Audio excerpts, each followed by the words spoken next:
오늘은 믿음으로 점프하기 8번째 시간으로 낙심의 자리에서 점프하라.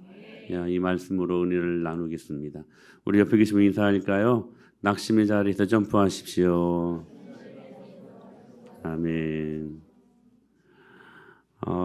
자유주의 신학으로부터 우리나라 교회를 교리적으로 지켜왔던 두 큰 영적 거장이 있었습니다. 한 분은 박형룡 박사이고 또 한 분은 박윤선 박사입니다.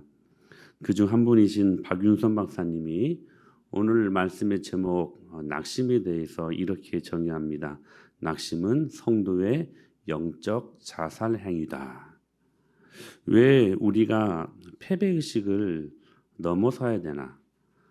이유는 패배의식이 가져다주는 아주 무서운 열매가 있기 때문이다. 우리가 지난주에 그 무서운 한 열매를 살펴보았죠. 원망이라고 하는 무서운 열매가 있고 또 하나는 오늘 우리가 살펴볼 낙심의 문제가 있기 때문입니다. 우리가 신앙생활을 하면서 결코 간과할 수 없는 수많은 믿음의 영웅들도 한 번쯤은 다 경험했던 이 낙심의 문제. 여러분은 지금 어떤 상황에 계십니까? 혹시 낙심하고 계시지는 않습니까? 낙심이란 이 단어를 사전적인 의미로 보니까 바라던 일이 실패되어 마음을 잃어버린 것이다. 이렇게 사전적으로는 의미하고 있습니다. 그러나 영적으로 보면 저는 이 박윤선 박사님의 영적인 해석이 저는 굉장히 일리가 있다고 생각을 합니다. 낙심은 성도의 영적 자살 행위다. 자살이 얼마나 무섭습니까? 개인뿐만이 아니라 한 가정을 그냥 몰살시키는 얼마나 무서운 것이 자살입니까? 그런데 낙심이 바로 영적인 자살 행위라고 그렇게 정의한다라는 것입니다.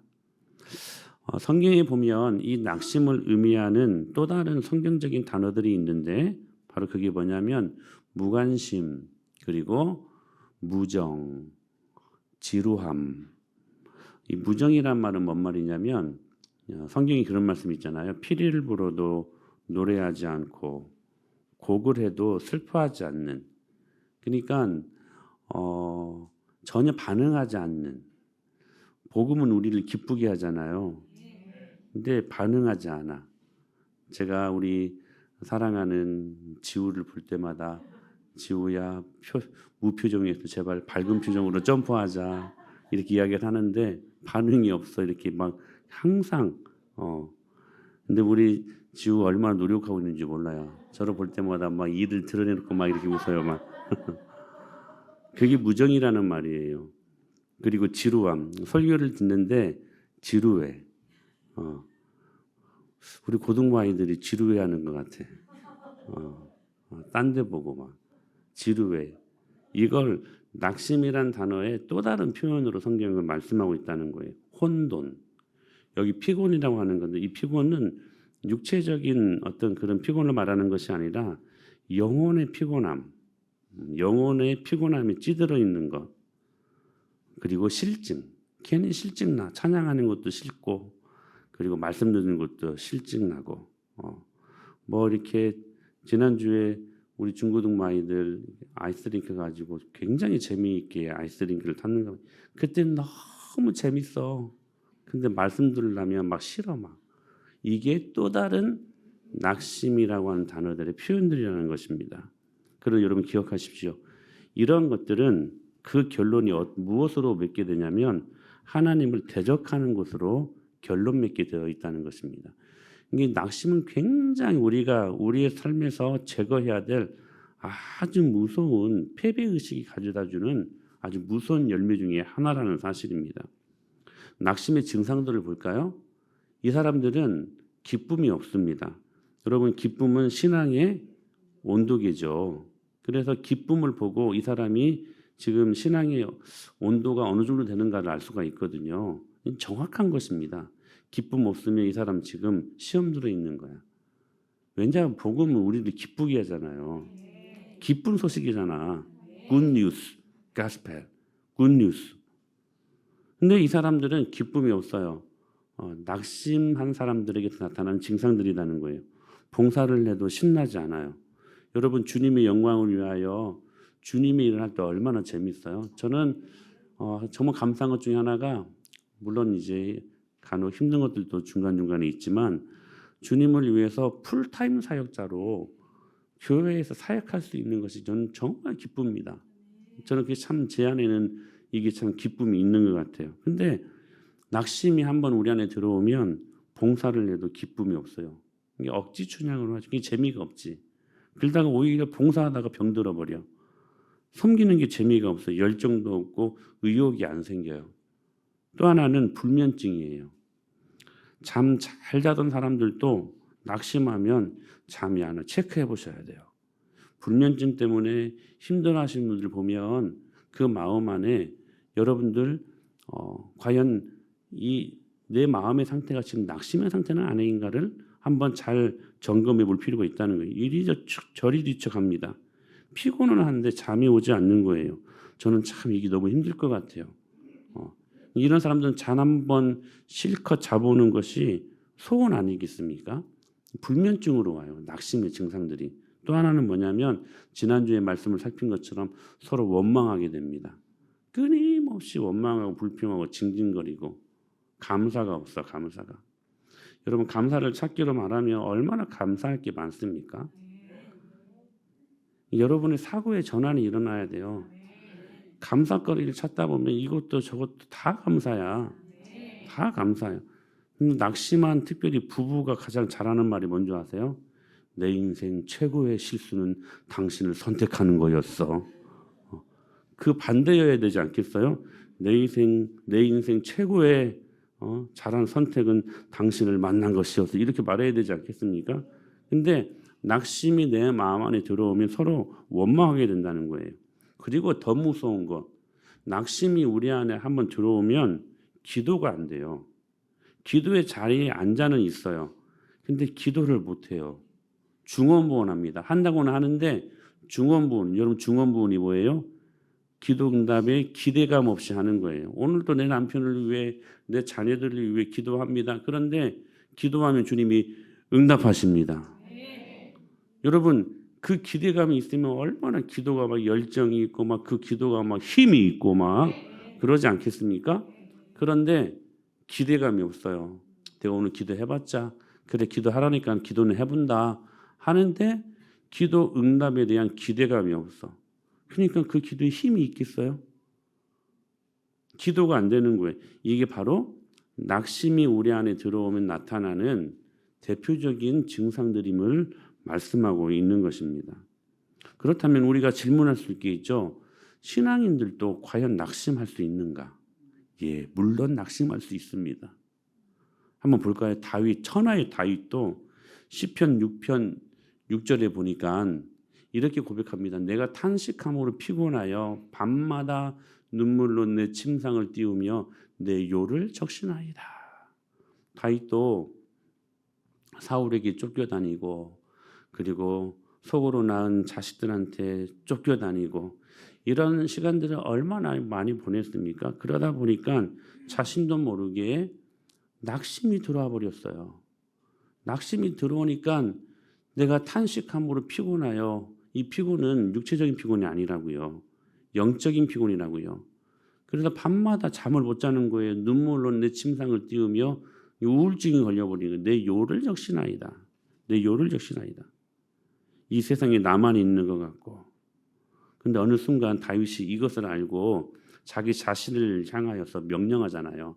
내 영혼아 어찌하여 낙심하고 내 영혼은 어찌하여 낭망하는가 그리고 불안해하는가 너는 오히려 나를 구원하신 하나님을 바라라 명령하시지 않습니까? 명령. 근데 다윗도 천하의 다윗도 낙심했었다는 거예요. 다윗뿐입니까? 욥은 고난의 대명사죠. 자식 잃어버리고 재산 잃어버리고 아내도 도망가고 친구들도 그리고 육체의 질병까지 났죠. 고난의 대명사 아니면 시험 들어버렸어요. 2절에 보니까 내가 하나님께 아뢰오리니 나를 정죄하지 마옵소서. 무슨 까닭으로 나와 더불어 변론하시는지 내게 알게 하옵소서. 3절 주께서 주의 손으로 지으신 것을 학대하시며 멸시하시고 악인의 꾀에 빛을 비추시기를 선히 여기시나이까? 하나님을 향하여 따져 묻는 거예요. 낙심이 내 마음 안에 들어오니까 천하의 욥은 어떤 사람이 있어요? 당대의 의인이라고 불리운 하나님 앞에서 참 귀한 사람 아니었습니까? 근데 고난이 딱 밀려오니까 어떨 때는 보니까 자기 생일도 저주해 버렸어요. 자기 생일도. 왜 저를 이 땅에 나게 하셨습니까? 차라리 죽여주시옵소서. 이 말을 했던 사람이 또 하나 있었죠. 엘리야입니다. 엘리야. 엘리야는 850대 1로 싸워서 하나님의 영광을 위하여 혁혁한 승리를 이루었던 사람이었잖아요. 이세벨의 공격이 그런데 갑자기 번아웃 당해버려요. 어느 순간에는 850대 1로 싸워 하늘에서 불을 경험하고 멋진 전쟁의 승리를 일궈냈던 엘리야. 그런데 그렇게 승리를 경험했던 엘리야가 이세벨이 내가 저 인간 반드시 죽이겠다 이 말도 소문에 듣고 그 말에 갑자기 긴장이 되고 두려운 나머지 그 말에 거기를 도망하여 광야로 그냥 발걸음을 옮겨버립니다. 그 순간에 번아웃 당했다고 자기 자신이 그렇게 자기 자신을 소개하고 있는 것이었습니다. 광야로 도망갑니다. 그리고 우리가 로뎀나무라고 말하니까 막 거창하고 막 그 숲이 그러니까 이파리가 많은 쉴 수 있는 그런 나무라고 생각하는데 로뎀나무는 1m도 안 되는 풀과 같은 나무예요. 풀. 그 밑에 무슨 그늘이 있겠습니까? 광야에. 근데 그 밑에 혹시 들어가가지고 지금 그냥 차라리 저 죽여주세요. 차라리 저 죽여주세요. 저 할 만큼 했습니다. 더 해봤자 오해만 사고 비판만 받고 저 이세벨이 저 죽인다고 하잖아요. 하나님 이게 지금 무슨 상황입니까? 하고 낙심이 엘리야의 마음속에 쏙 들어와 버렸어요. 여러분 주의하셔야 돼요. 충만한 은혜를 경험한 후에 반드시 낙심이라는 감정이 들어올 수 있어요. 깨어 있어야 돼요. 깨어 있어야 돼요. 그러니까 혁혁한 하나님의 승리를 거둔 뒤에 사단이 반드시 그 뒤에 우리를 공격해 온다는 사실이에요. 엘리야가 그랬어요. 엘리야만 그랬습니까? 이스라엘 백성들 보십시오. 만나는 자신들의 힘으로 무엇을 심거나 가꾸어서 수확해서 그렇게 먹은 식물들이 아니었습니다. 만나는 순전히 하나님 은혜로 주신 것입니다.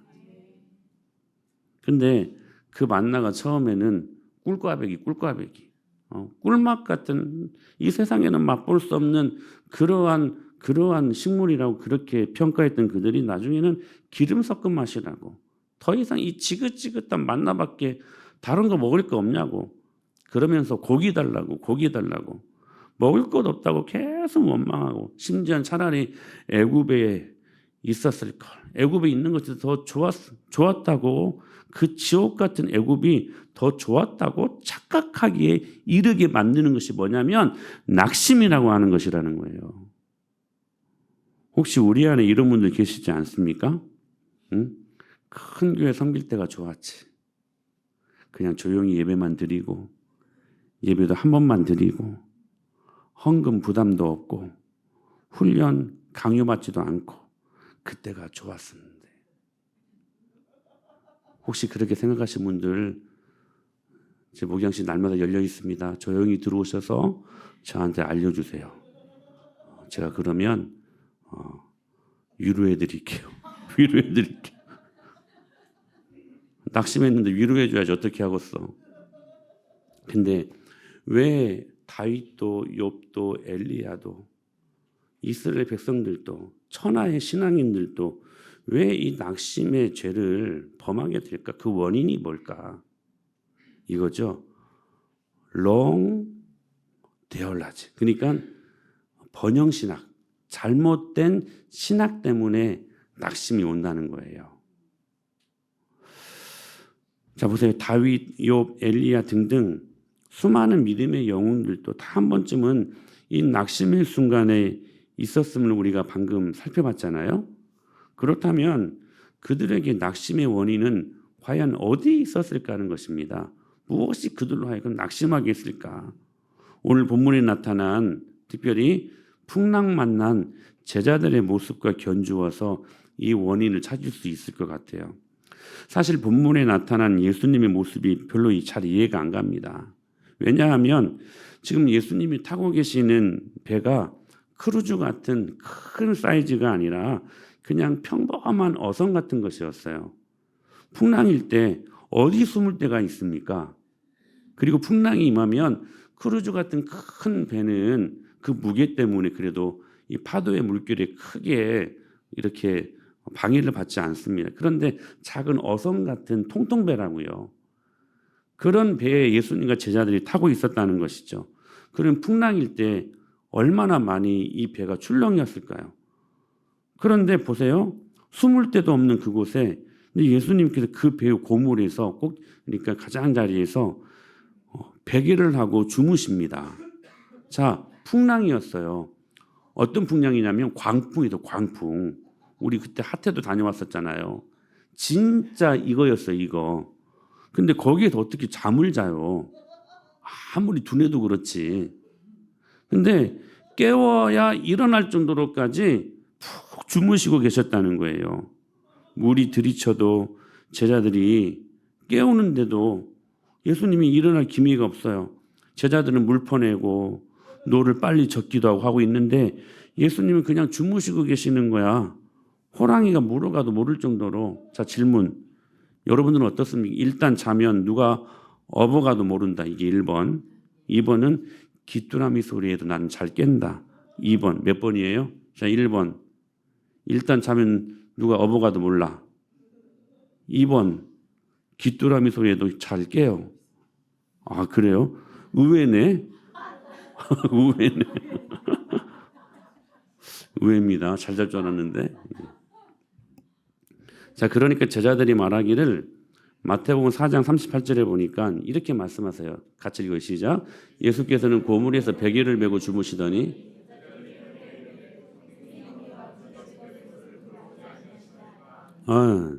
주님, 우리가 지금 죽게 된 것을 모르십니까?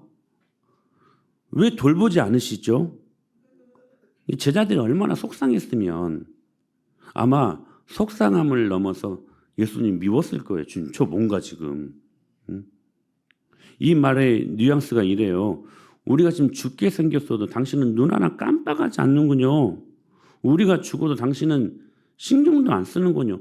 도대체 우리가 당신한테 뭐예요? 이런 말이라는 것이.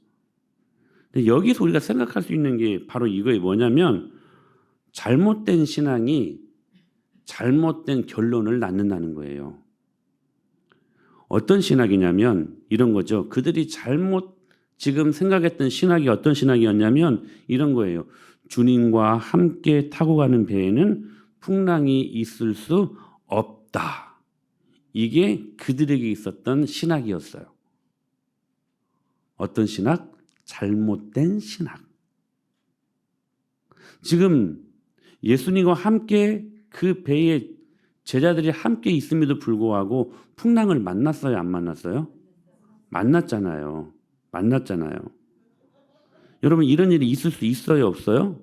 있어요. 분명히 우리가 예수님 믿고도 고난의 문제 있어요? 없어요? 예수님 믿어도 여러분 우리 아파요? 안 아파요? 예수님 믿어도 인생의 난제들이 있어요? 없어요? 많죠. 많죠. 근데 이 제자들이 생각했던 잘못된 신앙은 뭐였냐면 번영신학이었어요. 예수님 믿으면 오던 폭풍도 사라지고 풍랑도 없어져야 되는 것이었어요. 예수님이 함께 제자들과 배에 탔음에도 불구하고 우리가 분명히 알 수 있는 것은 풍랑이 일어났잖아요. 근데 소위 예수님 믿으면 만사형통이라고 하는 번영신학, 긍정의 힘 이런 거. 예수님 믿으면 무조건 잘 돼야 된다. 고난받고 힘들게 사는 것은 찌질한 것이다. 예수님 믿는 사업은 무조건 대박을 쳐야 한다. 예수 믿는 사람들은 절대로 암에 걸리면 안 된다. 교회당은 절대로 불이 나면 안 된다. 하나님의 집인데 하나님이 지켜주시는데 무슨 불이야. 근데 불타는 교회 제가 어렸을 때 여러 봤습니다. 고향에 전주에 아주 신실한 목사님이 심호하시던 교회인데 영생교회라고 2번인가 불났었어요. 이름도 영생교회잖아. 그러면 불 안 나야지. 이제 불나서 또 지은 그 교회가 또 불났어요. 교회 망하는 줄 알았어요. 사람들이 입에 오르내리기 너무 좋은 상황 아니었겠습니까? 그런데 다시 짓고 부흥하더라는 거예요. 예수님과 함께 가도 풍랑 만날 수 있습니까? 없습니까? 있습니다. 있습니다. 그런데 이것을 없다고 생각하는 소위 잘못된 신학, 번영 신학 때문에 어떤 결론이 나옵니까?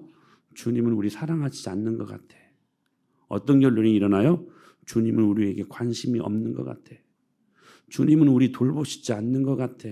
이런 잘못된 결론이 나온다는 거예요. 뭐에서? 잘못된 신학에서 잘못된 결론이 나왔다는 거예요.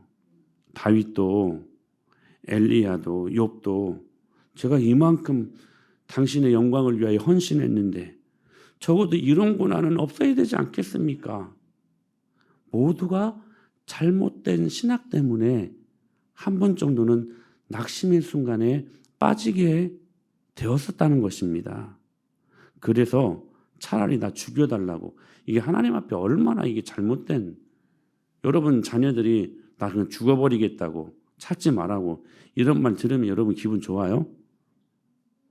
그래 죽어버려라 그렇게 말하고 싶어요? 그렇게 말하면 정말 죽을 것 같다니까 말 못하고. 하나님이 이런 말씀들을 들으시고 얼마나 슬펐을까.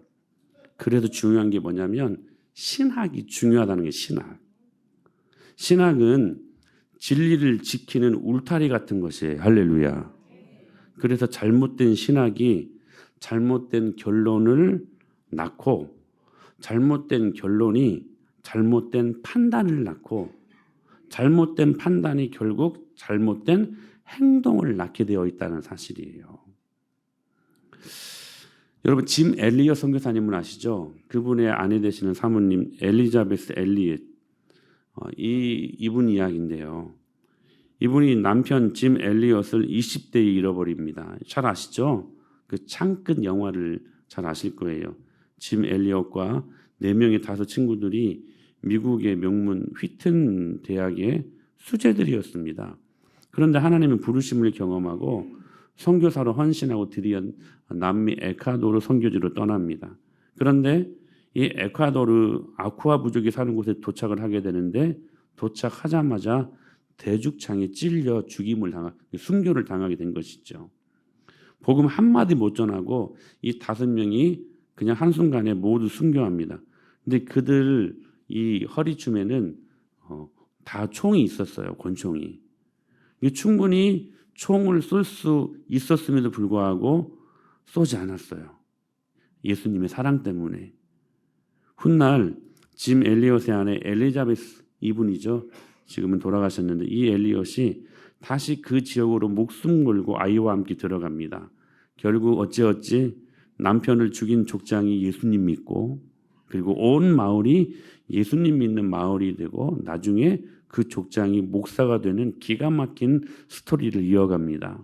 그런데 이 엘리자베스 엘리엇이 짐 엘리엇 처음 남편을 잃어버리고 재혼을 합니다. 그런데 2번째 남편이 또 암으로 죽습니다. 그런데 3번째 남편도 또 암으로 죽습니다. 그리고 4번째 남편과 재혼하여 살았다고 하는데 우리는 이런 여자를 뭐라고 말합니까? 남편 잡아먹는 귀신 들렸다고 그렇게 말하지 않겠습니까? 저주받은 여인처럼 취급할 것 같습니다. 그런데 이분이 쓴 우리 도서관에도 책이 있는데 전능자의 그늘이라는 책이 얼마나 많은 젊은이들을 살리고 도전을 준지 모릅니다. 이 저주받은 이 인생 같은 이 여인이 이 책에서 뭐라고 말하냐면 이렇게 말합니다. 하나님은 하나님이시다. 그는 나의 예배와 헌신을 받기에 합당하시다. 나는 다른 어떤 것이 아니라 그분의 뜻 안에서만 평안을 찾는다. 그분의 뜻은 나의 최대의 상상력으로도 측정할 수 없고 말할 수 없고 무한하신 분이시다. 이렇게 고백합니다. 다시요. 하나님은 하나님이시다. 그분이 하나님이시기에 그는 나의 예배와 헌신을 받기에 합당하신 분이시다. 나는 다른 어떤 곳이 아니라 그분의 뜻 안에서만 평안을 찾는다. 그분의 뜻은 나의 최대의 상상력으로도 측정할 수 없고 말할 수 없고 무한한 것이다. 모든 사람들이 정죄하고 남편 잡아먹는 귀신 들린 사람이라고 저주받았다고 말하는 그 순간에도 이 사모님이요 절망하지 않고 낙심하지 않고 그 순간에서도 하나님 뜻 안에서 평안을 누리고 있었다는 것입니다. 번영신학 같은 잘못된 신학을 가지고 있으면 이 엘리자베스 엘리엇은 정말 저주받은 인생이라고 우리는 단언 건데 말할 수 있을 것입니다. 이 번영신학, 잘못된 신학으로, 즉 예수님 믿으면 무조건 잘 돼야 된다, 이 기준으로 보면 여러분 심지어는 예수님의 12명의 제자들도 다 저주받은 인생이라고 말할 수 있을 것입니다. 그런데 우리 누구도 예수님이 12제자들을 일컬어 그들 모두가 저주받았다라고 말하지 않습니다. 오늘 잠깐 소개했던 다윗도, 욥도, 엘리야도 만약 이 기준으로 보면 모두가 저주받은 인생들이 되고 말 것입니다. 그러나 성경은 그렇게 평가하지 않습니다. 왜냐하면 히브리서 11장에 믿음의 전당에 다 이분들 이름이 들어가지 않습니까? 성경은 그들을 저주받은 인생이라고 말하지 않고 믿음의 영웅들이라고 말합니다. 그래서 로마서 12장 2절에 보면 변화받은 자녀들이 변화받은 모습들을 이야기하는데 오직 마음을 새롭게 함으로 변화를 받아 하나님의 선하시고 기뻐하시고 다 같이 온전하신 뜻이 무엇인지 분별하도록 하라. 여기 마음을 새롭게 하고 변화를 받는 이 말이 마인드셋, 마인드셋. 여러분 마인드는요 이 가슴이 아니라 머리입니다. 생각입니다. 그러니까 뭐 바꾸라는 거예요? 너희는 이 세대를 본받지 말고 오직 마음을 새롭게 함으로 변화를 받아. 뭐 바꾸라는 거예요? 생각 바꾸라는 거예요. 이 세속적인 기준의 가치를 두었던 이 생각을 바꾸고 하나님의 선하시고 기뻐하시고 온전하신 뜻이 무엇인지 분별하도록 하라. 말씀하시는 생각 바꾸라는 거예요. 마인드셋. 여러분 잘못된 신앙은 결국 잘못된 생각입니다. 잘못된 생각은 결국 잘못된 결과를 낳기 때문에 이게 굉장히 무서운 것이라는 거예요. 그리스도 예수 안에서 이제 우리 모두가 은혜로 말미암아 구원받고 아멘. 새로운 삶을 사는 예수 믿는 사람들은 이 세대의 번영신학의 가치관, 출세관, 성공의 개념으로 하나님의 말씀을 받지 말고 오직 너희는 마음을 새롭게 함으로 변화를 받으라는 거예요. 마인드셋, 가치관을 바꾸라는 거예요. 이 세상을 대하는 태도를 바꾸라는 거예요. 빌립보서 2장 5절에서도 너희 안에 이 마음을 품으라. 그냥 겸손하라 이 말이 아니라 마인드셋. 생각 바꾸라는 거예요. 즉 예수님의 사고방식을 품으라는 거예요. 쉬운 성경은 이 대목을 뭐라고 번역하고 있냐면 예수님처럼 생각하고 예수님처럼 말하고 예수님처럼 모든 가치를 볼 수 있어야 된다. 여러분 예수님의 사고구조를 배울 수 있어야 된다는 거예요. 우리의 가치 판단도, 우리가 세상을 바라보는 세계관도, 가치를 바라보는 가치관도, 물질을 바라보는 물질관도, 인생을 바라보는 인생관도, 직업을 바라보는 직업관도 바꾸라는 거예요. 그래서 고린도후서 4장에서는 이렇게 말씀하십니다. 그러므로 우리가 낙심하지 아니하노니 이유는 뭐예요? 우리의 겉사람은 낡아지나 우리의 속사람은 날로 새로워지도다. 할렐루야. 이 말씀이 갑자기 주름살이 펴지고 보톡스 맞은 것처럼 피부가 탱탱해진다 이 말씀이 아니라 우리의 생각이 견고해지고 우리의 생각이 바르게 된다는 말씀이에요. 이게 주님의 은혜로 이게 된다는 거예요. 사랑하는 여러분, 그러므로 여러분 우리 안에 임하는 잘못된 신학을 예수님의 이름으로 현저히 현저히 수정하실 수 있어야 돼요. 그래서 제가 여러분들에게 계속 드리는 말씀이 우리의 가치 체계가 오복에 있으면 안 된다고요. 잘 먹고 잘 살고 오래 살고 무병장수로 좋은 집에서 넉넉한 물질을 가지고 이게 잘 사는 게 아니라는 거예요. 우리의 복의 기준이 여러분 모복에서 무엇으로 바뀌어야 된다고요? 팔복으로 바뀌어야 된다고요. 이게 주님이 우리에게 가르쳐 주시는 제대로 된 신학이라는 거예요. 여러분 이 말씀을 기억하셔야 돼요. 그러니까 여러분들은 그러는 거예요. 내가 주님의 영광을 위하여 내가 교회 안에서 이렇게 헌금하고 이렇게 헌신하고 이렇게 수고했는데 나에게 과연 돌아온 건 이거밖에 안 돼? 잘못된 신학.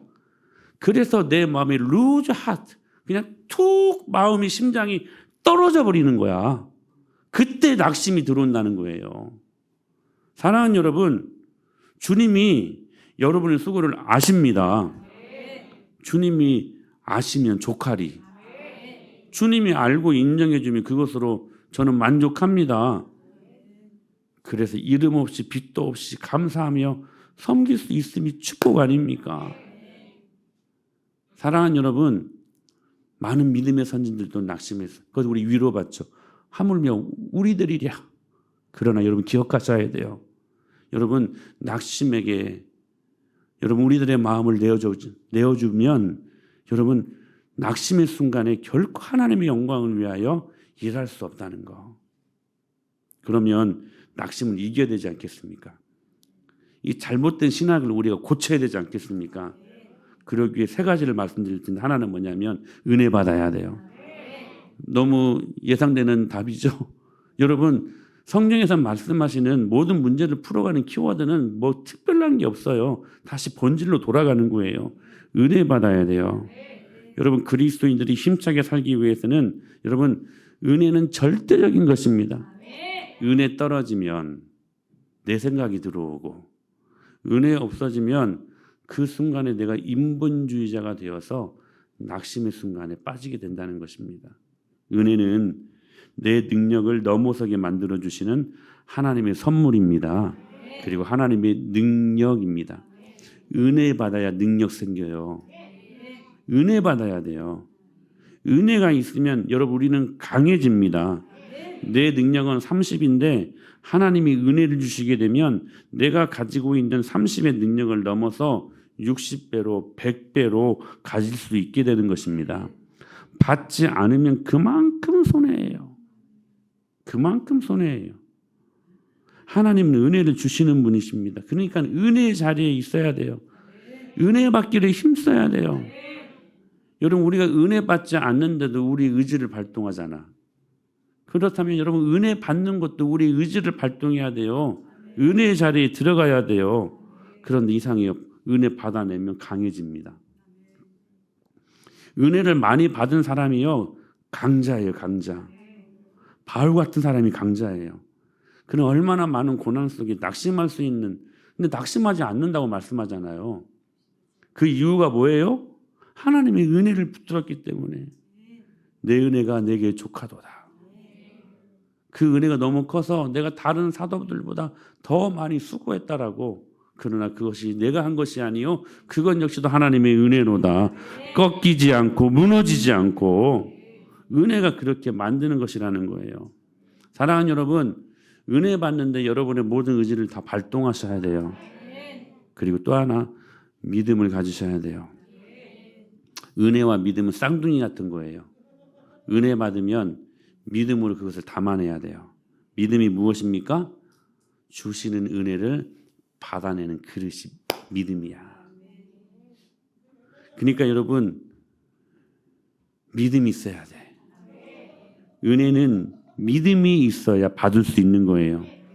은혜가 막 흘러 넘쳐도 여러분 믿음이라는 그릇이 없잖아요. 그러면 은혜를 받아낼 수가 없어. 그래서 믿음이 금이야.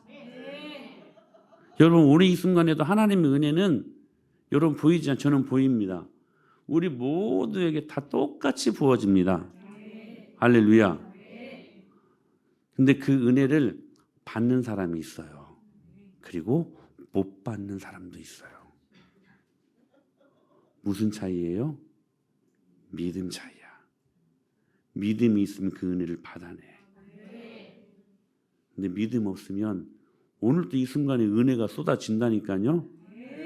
근데 은혜를 받을 수가 없어. 믿음이 뭐예요? 은혜를 받아내는 그릇이야. 사랑하는 여러분, 믿음의 용량이 커지고 믿음이 진실할수록 은혜가 커지고 은혜가 커지면 능력도 커집니다. 그리고 세 번째로 낙심 이기는 방법이 있어요. 낙심을 거부하세요. Refuse to lose.